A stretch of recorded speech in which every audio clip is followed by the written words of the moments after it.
Hey, it's Dr. St. John with Chagrin Natural Health Clinic, and I want to talk about health. So what is the definition of health?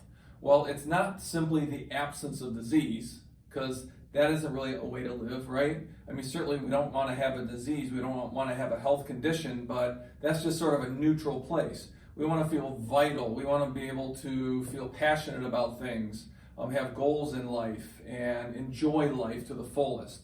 And when you're doing that, you're healthy. Now, what are some stressors that we find in our clinic that prevent people from being healthy?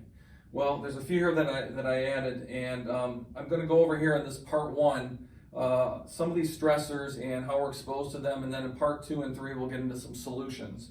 But bad food, okay, that's a technical term, by the way, but bad food, fast food, packaged food that have preservatives, excessive amounts of sugar, alcohol, all these types of things, drinking tap water with fluoride, chlorine, and other chemicals in it, that's not the way to be healthy. And we'll get into some solutions later. I put pollution.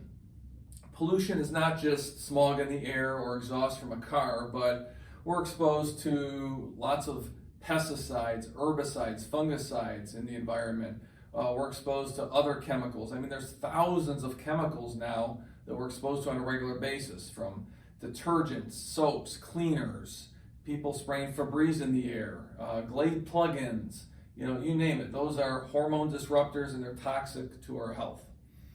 Electromagnetic frequencies. These are frequencies from cell phones, cell phone towers, Wi-Fi, computers, Fitbits, and watches, etc. So we're being inundated with these frequencies, and they're getting more and more potent as technology advances. Stress and fear. I put that in because, if you're not stressed, it's almost like it's a badge of honor these days in America. Stress is a killer, and you have to watch out, and you have to learn how to relieve your stress.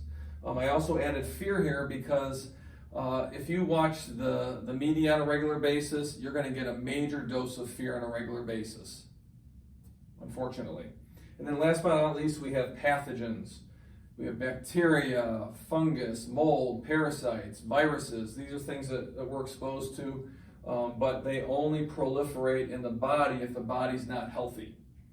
So I'll get into more in part 2 of this video series on that. But just in closing here, we all want to be healthy. These are some stressors that we need to remove to be vital and be healthy. And in part 2, we'll get into some solutions.